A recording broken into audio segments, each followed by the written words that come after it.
और सबसे बड़ी एक जांच का विषय ये भी है कि ये जो धन है ये गया कहाँ है। इस धन को भी खोजने की ज़रूरत है कि इतना इतना करोड़ों अरबों रुपए, कई सौ करोड़ रुपए, कई हज़ार करोड़ रुपए का जो चंदा आया है, ये धन गया किसके खाते में और कहाँ है ये। इसके लिए भी एक जांच होनी चाहिए कि हमारी भूख जो है 100 रुपये, 500 रुपये, 1000 रुपये, 2000 रुपये, 5000 रुपये, 5 लाख रुपये, 5 करोड़ रुपये हो सकती है, लेकिन जो कई हज़ार करोड़ रुपए को हजम करने की क्षमता वास्तव में इन छोटे लोगों में नहीं होगी। इसके पीछे कोई बड़ा से बड़ा ही हाथ है और उन पर भी जांच जानी चाहिए, उसकी भी जांच होनी चाहिए। के माध्यम से एक संदेश भी देना चाहता हूं कि जो भी जनप्रतिनिधि इस तरह का कार्य करते हैं वो बहुत दिनों तक चल नहीं पाते हैं और न बहुत दिनों तक शासन सत्ता में रह पाते हैं। आज ज़रूर सत्ता का घमंड उनके चढ़ा हुआ है और सत्ता की आड़ में वो कहीं ना कहीं अपनों को ही, जिनसे उन्होंने वोट लिया है, उन्हीं को चोट देने का काम कर रहे हैं, लेकिन ये बहुत दिन तक रहता नहीं है। जब भी समय आएगा इसका जनता मुँह तोड़ जवाब देगी और इनको समझ में आ जाएगा कि मैंने क्या खोया और क्या पाया है। साथियों नमस्कार, मैं रंजन बाजपेयी, आप देख रहे हैं 4 PM न्यूज़ नेटवर्क। आज मौजूद हैं एक ऐसी शख्सियत के साथ जो पूर्व में कई पदों पर आसीन रहे। अगर बात की जाए तो वह उन्नाव से कोऑपरेटिव बैंक के चेयरमैन रहे, टेलीफोन एडवाइजरी जो भारत सरकार की है उसमें वो सदस्य रहे और एक स्थानीय निकाय जो विधान परिषद का चुनाव था वो भी वह लड़े।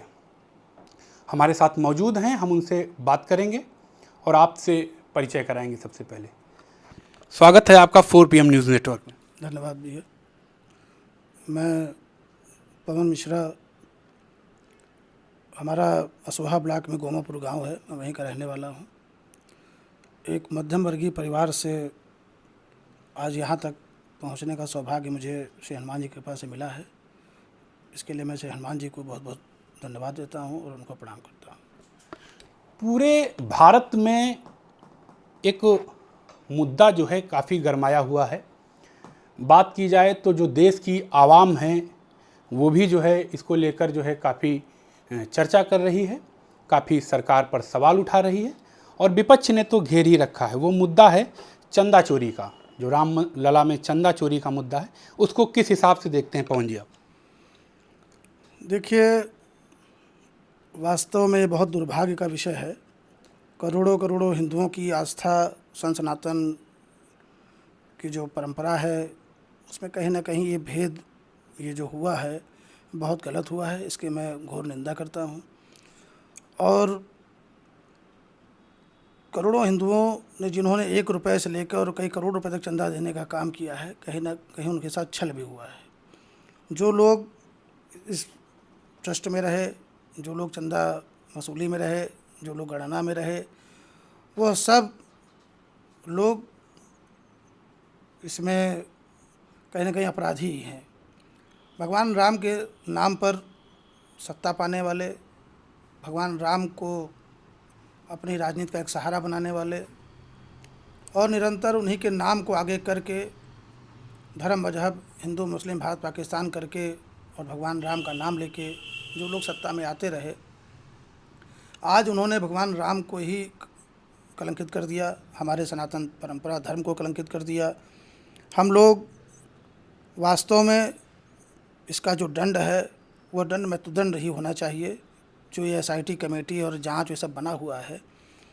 और सबसे बड़े एक जांच का विषय ये भी है कि ये जो धन है ये गया कहाँ है। इस धन को भी खोजने की ज़रूरत है कि इतना इतना करोड़ों अरबों रुपए, कई सौ करोड़ रुपए, कई हज़ार करोड़ रुपए का जो चंदा आया है, ये धन गया किसके खाते में और कहाँ है ये। इसके लिए भी एक जांच होनी चाहिए। देखा जाए जो विपक्ष है और जो लोग हैं वो लगातार सवाल उठा रहे हैं कि यहाँ तक देखा जाए तो चंपत राय और मिश्रा जी ने इस्तीफा भी दे दिया है, लेकिन एक संत हैं वो भी जिक्र कर रहे थे कि पर्दे के पीछे कोई और है, जो चंदा चोरी हुआ है उसके पीछे कोई और है, ये लोग मूल रूप से दोषी नहीं है। क्या राय है इस पर आपकी? देखिए, ऐसा है, एक मानव जीवन में एक मनुष्य की भूख जो होती है उससे भी कहीं ना कहीं हम लोग समझने का प्रयास करें कि हमारी भूख जो है 100 रुपये, 500 रुपये, 1000 रुपये, 2000 रुपये, 5000 रुपये, 5 लाख रुपये, 5 करोड़ रुपये हो सकती है, लेकिन जो कई हज़ार करोड़ रुपए को हजम करने की क्षमता वास्तव में इन छोटे लोगों में नहीं होगी। इसके पीछे कोई बड़ा से बड़ा ही हाथ है और उन पर भी जांच जानी चाहिए, उसकी भी जांच होनी चाहिए। अब बात की जाए तो जो देश का युवा है काफ़ी परेशान है। अभी पेपर लीक का मुद्दा आप लोग देख ही रहे हैं।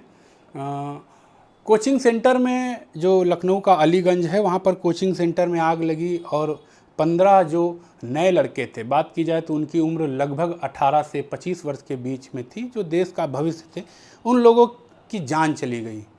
किसे दोषी मानते हैं आप? देखिए, कहीं ना कहीं कोई ना कोई अनियमितता तो है ही, प्रशासन की भी इसमें नाकामी और कमियां हैं। कोचिंग सेंटर में जो मेरी समझ में एक बात ये आई है कि कोचिंग में बच्चे पढ़ने जाते हैं, अपने भविष्य निर्धारण के लिए लोग प्रयास करते हैं और करना भी चाहिए। लेकिन कोचिंग में जो एक मुझे समझ में आई कमी कि जो इलेक्ट्रिक डोर्स लगे थे, वो जब आग लगी तो उनकी वायरिंग जल गई, जिससे उन्होंने अपना काम करना बंद कर दिया और जो दरवाजे के अंदर सील हो गए वो लोग बाहर निकल नहीं पाए। यह भी एक घटना का कारण हो सकता है। पेपर लीक एक बड़ा जो है बड़ी समस्या थी युवाओं की, कि जो इस देश का युवा है, प्रदेश का युवा है, तैयारी करता है, महंगी महंगी कोचिंग करता है, घंटों पढ़ता है, लेकिन जब पेपर देने का समय आता है या जब पेपर दे कर आता है तो पता लगता है कि पेपर लीक हो गया है। तो इसको लेकर एक काकरोच पार्टी थी, उसने जो है आवाज़ उठाई और इसी को लेकर काकरोच पार्टी जो है लोगों के बीच चर्चा में भी आई। लेकिन जो विपक्ष है, लोगों का कहना है विपक्ष कहीं ना कहीं शून्य नज़र आ रहा है, विपक्ष इस पर कोई सवाल नहीं उठा रहा है। क्या कहना है आप? देखिए, काकरोच पार्टी बनी बाद में। पहले सीजीआई ने इन बच्चों को काकरोच कहकर पुकारा और उससे बच्चे बहुत उग्र हो गए और उन्होंने काकरोच जनता पार्टी का निर्माण कर दिया। लेकिन आज करोड़ों बच्चे जो तैयारी करते हैं, जिनके माता पिता बड़ा संघर्ष करके अपने बच्चों को पढ़ाते हैं, किसान के परिवार से गरीब परिवार के लोग माता पिता अपने बच्चों को पढ़ाने का काम करते हैं, और जब वह पेपर देने जाते हैं तो वह पेपर लीक हो जाता है। और जिसकी उम्र है और जिसको 2 अटेम्प्ट और मिलने होंगे, अगर 3 बार उसका पेपर लीक हो गया तो उसका तो पूरा जीवन कैरियर ख़राब हो गया। जिस माता पिता ने अपने खून पसीने की कमाई से अपने ज़मीन बेचकर, अपना गहना बेचकर, तरह तरह के प्रयास करके अपने बच्चों को पढ़ाने का काम किया, और जब वो पेपर लीक हो जाता है तो कहीं ना कहीं बच्चे हतोत्साहित हो जाते हैं। मेरा इस पर एक ये भी कहना है कि जब पेपर लीक हो जाता है, पहली बात तो होना नहीं चाहिए, और किन्हीं कारणों से अगर होता है तो बच्चों को ब्याज पैसा वापस होना चाहिए, जिससे जो बच्चे अपना बहुत नुकसान करके आते हैं कम से कम उनको पैसा भी मिल जाए। लेकिन बच्चों के साथ ये एक सोची समझी साजिश के तहत पेपर लीक होता है। 39 पेपर लीक हो जाना ये कहीं ना कहीं एक सोची समझी रणनीति के तहत काम है। हज़ारों करोड़ रुपया फंड आ जाता है सरकार के पास, लेकिन निरंतर बच्चे ही इसका नुकसान उठाते हैं। सरकारों पे इसका कोई असर नहीं पड़ रहा है। प्रदेश की कानून व्यवस्था को लेकर आपकी क्या राय है? देखिए, आज के समय में प्रदेश की कानून व्यवस्था ध्वस्त हो चुकी है। लोगों को अपने बहुत छोटे छोटे कामों के लिए न्याय मांगने के लिए भी बहुत दिक्कतें हैं। किसी चीज़ के लिए जाइए, झूठे मुकदमे लिखाना, झूठे प्रयास करना, झूठी धाराएं बना के आदमी को अंदर कर देना, कहीं ना कहीं ये भी एक नाकामी की ही मिसाल है। इन दिनों सोशल मीडिया पर जो है आप काफ़ी हिट कर रहे हैं। देखा जा रहा है कि गाड़ियों के काफ़िले के साथ आप निकल रहे हैं, लोगों का हुजूम आपके साथ है। कहीं चुनाव की तैयारी कर रहे हैं?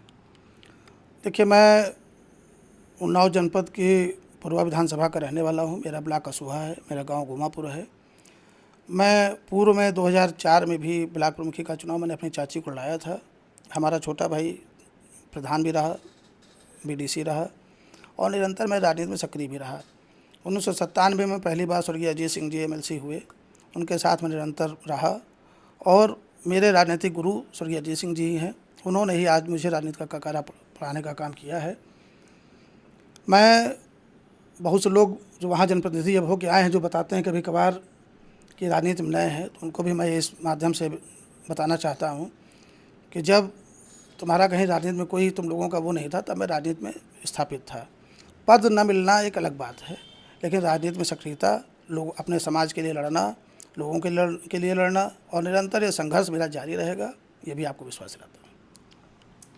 आपने ब्लॉक प्रमुखी चुनाव का जिक्र किया, हमने देखा तो नहीं, हमें याद तो नहीं, लेकिन उस चुनाव में कहीं गोलीकांड हुआ था। पता चला कि जो है जो आपके समर्थक हैं, उन समर्थकों पर जो जीते हुए प्रत्याशी थे उन्होंने हमला बोला, लेकिन आपने उनका जो है करारा जवाब दिया था। क्या था मामला वो? देखिए, राजनीति में चूँकि वह चुनाव सत्ता का चुनाव होता है और उस समय की जो सत्ता थी उसने मुझे चुनाव हराने का काम किया। मैं काउंटिंग में जीत गया था, लेकिन ज़बरदस्ती चुनाव हराया गया, जिससे लोग हमारे बहुत उग्र हो गए।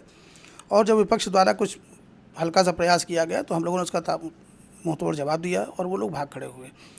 मैं संघर्ष करने के लिए बना हूँ और संघर्ष जीवन में करता रहूँगा। जब भी कभी हमारे समाज पर, हमारे लोगों पर, हमारे किसी कार्यकर्ता पर किसी भी प्रकार का इस तरह का कार्य होगा तो मैं निरंतर मुंहतोड़ जवाब देने का काम करूँगा। पुरवा के जो लोग हैं वो इन दिनों काफ़ी परेशान हैं। कई सारे जो है क्षेत्र के लोग हैं, कई ऐसे गांव हैं जिनकी ज़मीनों पर कब्जे किए गए, लोगों पर मुकदमे लिखाए गए। क्या राय है इस पर आपकी?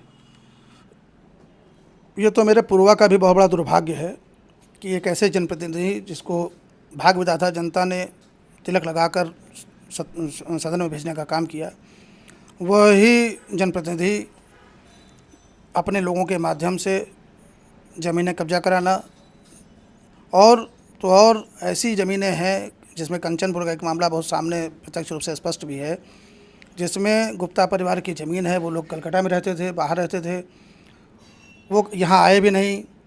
उनकी पत्नी के नाम ज़मीन थी और एक किसी महिला रामरती करके नाम था। उनको खड़ा करके फर्जी और उनको बता के कि तुमको जो है कॉलोनी देंगे, इसके लिए साइन कराना है, उनको ले जाकर रजिस्ट्री करवा दिया। इस तरह के कार्य अगर जनप्रतिनिधि के लोग कर रहे हैं तो कहीं ना कहीं जनप्रतिनिधि संलिप्तता उसमें स्पष्ट नज़र आती है। जब भी मुझे तो लगता है कि पूर्वा विधानसभा में कई ऐसी ज़मीनें हैं या कई ऐसे खनन के काम हो रहे हैं जो बिना किसी के संज्ञान के, बिना किसी की जानकारी के हो नहीं सकते, लेकिन ये दुर्भाग्य है। और मैं पूर्वा विधानसभा की जनता से भी ये आह्वान करना चाहता हूँ कि आपको भी इस पर मुखर होकर जवाब देना चाहिए और खुलकर सामने आना चाहिए। पूर्वा विधानसभा के जिस क्षेत्र में आप रहते हैं, ग्वामापुर, तो ग्वामापुर जो है दरहेटा रोड पर आता है।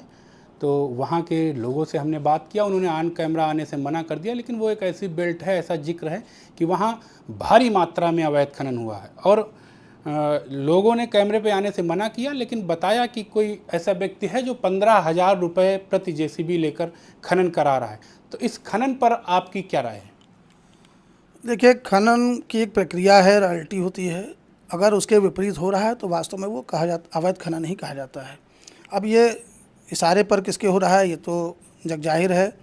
वर्तमान विधायक जिनके लोग काम ये कर रहे हैं, जिनकी जेसीबी डंपर लगे हुए हैं, जब भी कभी वो फंसते हैं तो उनके पीछे किसी जनप्रतिनिधि का फ़ोन आता है और उनको छोड़ने का काम किया जाता है। तो मुझे लगता है कि इसमें संलिप्तता बिल्कुल स्पष्ट रूप से जाहिर है। पूर्वा विधानसभा के दो ऐसे थाने हैं, एक असोहा, एक और मोरावा, जिनमें जो है फर्जी मुकदमे भारी संख्या में लिखे गए हैं। लोगों को जो है दबाया गया है, लोगों को प्रताड़ित किया गया है, और दर्जनों ऐसे लोग हैं, या यूँ कह लीजिए कि लगभग आधा सैकड़ा ऐसे लोग हैं जिन पर फर्जी मुकदमे दर्ज किए गए हैं। क्या राय है इस पर आप? देखिए, राजनीति में मैं इसके बहुत खिलाफ़ हूँ कि किसी भी व्यक्ति को अपना बनाने के लिए उस पर फर्जी मुकदमा लिखाना, फिर उससे बाद में समझौता सुलह कराना, मैं इसके कतई खिलाफ़ हूँ। लेकिन मैं इस चीज़ के आपके माध्यम से एक संदेश भी देना चाहता हूँ कि जो भी जनप्रतिनिधि इस तरह का कार्य करते हैं वो बहुत दिनों तक चल नहीं पाते हैं और न बहुत दिनों तक शासन सत्ता में रह पाते हैं। आज ज़रूर सत्ता का घमंड उनके चढ़ा हुआ है और सत्ता की आड़ में वो कहीं ना कहीं अपनों को ही, जिनसे उन्होंने वोट लिया है, उन्हीं को चोट देने का काम कर रहे हैं, लेकिन ये बहुत दिन तक रहता नहीं है। जब भी समय आएगा इसका जनता मुंहतोड़ जवाब देगी और इनको समझ में आ जाएगा कि मैंने क्या खोया और क्या पाया है। अच्छा, आप विपक्ष में हैं और विपक्ष के रूप में सरकार की सबसे बड़ी नाकामी अपनी विधानसभा में कह लीजिए, जनपद में क्या मानते हैं आप? देखिए, सबसे बड़ी नाकामी शिक्षा, स्वास्थ्य और रोजगार ही है। आज शिक्षा का स्तर इतना गिर गया है, मुझे लगता है कि सरकारी स्कूल बंद करके कंपोजिट शॉप खोल देना यह भी एक विषय है। और स्वास्थ्य में आप देखिए कि इलाज किसी चीज़ का हो रहा है और दवा किस चीज़ की दी जा रही है, व्यक्ति की मृत्यु हुई जा रही है। ऐसे भी हमारे साथ है। आज नौजवान जो पेपर दे रहा है उसका पेपर नहीं हो रहा है, नौजवानों के लिए रोज़गार की व्यवस्था नहीं है। हमारे यहाँ ऐसे कोई संसाधन नहीं बनाए गए आज तक जिससे कि हमारा नौजवान बेरोज़गार बेचारा जो घूम रहा है उसको रोज़गार मिले। किसानों के लिए उनकी आय से कोई मतलब नहीं है, उनकी आय दोगुनी की बात कही गई थी, नौजवानों को रोज़गार की बात कही गई थी। कहीं ना कहीं ये सब जीरो शून्य पे जा रहा है। मेरा अपने लोगों से भी है कि अगर ऐसा कभी समय आएगा तो इसके लिए हम लोग बहुत भरसक प्रयास करेंगे। उन्नाव की पूर्वा विधानसभा सीट से आप चुनाव लड़ रहे हैं और पूर्वा विधानसभा में सबसे बड़ी समस्या क्या है आपकी नज़र में? देखिए, नौजवानों को रोज़गार, शिक्षा और स्वास्थ्य, किसानों को उनका मूल्य मिल जाना, जो ये अवैध खनन, ज़मीनों पर कब्जा, इससे मुक्ति मिल जाना। अगर मैं इसमें सफल रहा तो मैं समझूंगा मैं एक राजनीति में सफल हो गया। जनता सबसे जो है अंतिम सवाल और सबसे बड़ा सवाल कि जनता आपको क्यों चुने विधायक, और यदि अगर आपको विधायक चुनती है तो कौन सी ऐसी सबसे बड़ी कमी है जो सबसे पहले आप उनकी दूर करने का काम करेंगे? देखिए, मैं पूर्व के लोगों पर नहीं जाना चाहता, लेकिन मैं अपने बारे में जरूर विश्वास दिलाना चाहता हूँ कि जनता को ये लगेगा कि उन्होंने अपने परिवार के बेटे को, अपने भाई को, अपने एक सहयोगी मित्र को चुनने का काम किया है और उनको हमसे किसी भी प्रकार का ना अफसोस होगा, ना उनको कभी हमसे धोखा होगा। उनको अपने द्वारा लिए गए निर्णय में जिसमें वो मुझको चुनेंगे, उनको लगेगा कि मैंने बहुत बढ़िया एक फ़ैसला लिया है और उसमें मैं उनको भी धन्यवाद, जनता को भी देता हूँ और मैं ईश्वर को भी धन्यवाद देता हूँ। तो ये थे हमारे साथ उन्नाव की पूर्वा विधानसभा सीट से समाजवादी पार्टी के संभावित प्रत्याशी पवन मिश्रा, जिनका साफ तौर पर कहना है कि अगर जनता हमें विधायक चुनती है तो उन्हें रत्ती भर अफसोस नहीं होगा। 4 PM के लिए रंजन बाजपेयी, उन्नाव।